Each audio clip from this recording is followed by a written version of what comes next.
Ladies and gentlemen, dear ministers, it's a great pleasure to be here.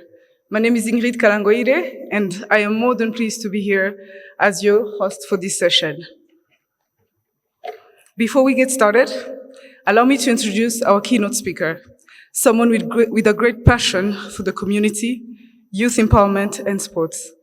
Allow me to welcome Honorable Kenson Casimir, the Minister of Youth Development, Sports, and from St. Lucia. Thank you. Heads of government, youth leaders, journalists and media personnel, Commonwealth youth leaders, future leaders of our great nations, I greet you on behalf of the people and the simply beautiful island of St. Lucia, and I am honored to deliver this brief feature address on the topic, the economic imperative, skills development for the 21st century jobs. As one of the younger youth ministers in the region, I advise first and foremost that I may be just a little bit controversial, so please bear with me. I want to start my address by firstly defining skills development. And skills development is a process which enables trainees to gain access to knowledge and abilities, career ethics, and good working attitude, which may enable them to gain employment. Keyword, attitudes that will be able to allow them to gain employment. As such, I want to encourage first and foremost employers and indeed Commonwealth governments to give due consideration to the mixed model employment embraced as a result of COVID-19. Now, one suggestion is a 4-day work week, with Fridays being reserved for working from home. I want to say that most of what I say today will be implemented in the near future, whether we like it or not.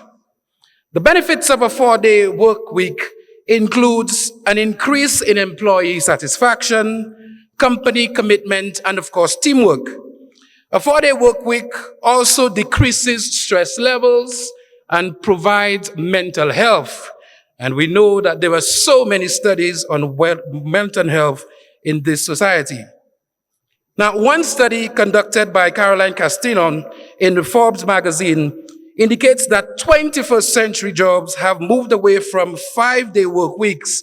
In that survey of over 1,000 Americans, 9 out of 10 people believe the 5-day work week is outdated. Not only that, but about 80% of respondents say the pandemic has increased the desire for a 4-day work week.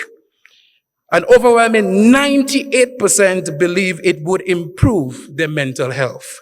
In this study, the author suggests that during a 4-day work week, the focus should be working in teams, while a day's work from home breeds the opportunity for individuals to tap into their own talents and skills in the interest of company goals.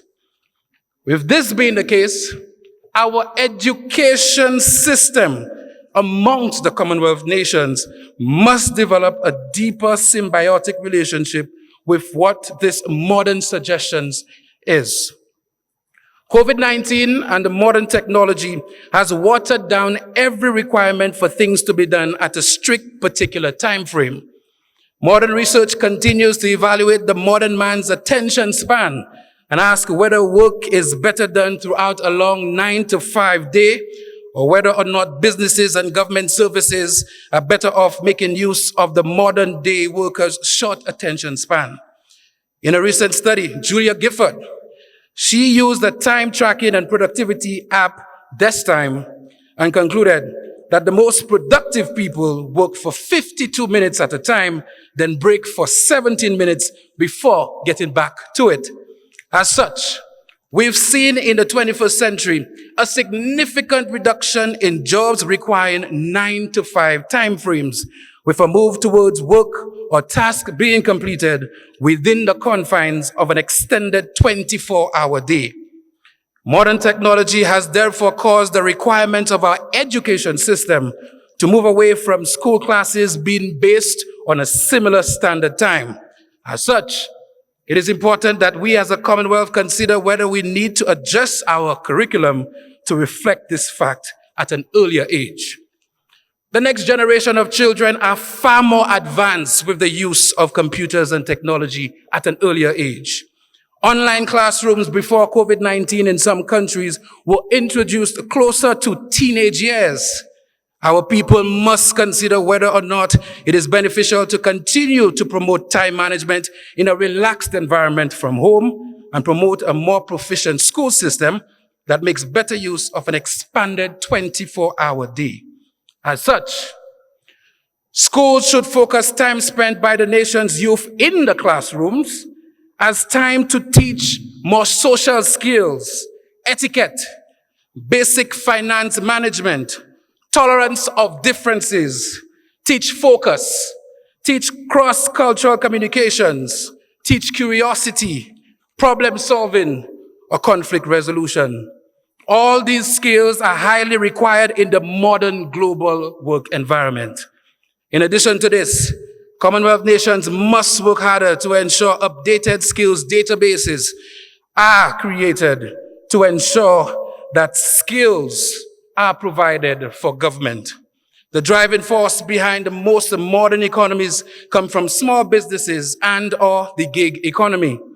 Government and the private sector must capture all the skills available to their local economy and ensure that it can be geolocated in the communities and, of course, available to everyone, every employer in the Commonwealth. Having knowledge of all the persons who graduate or return home from school with a particular skill is essential in ensuring a productive society.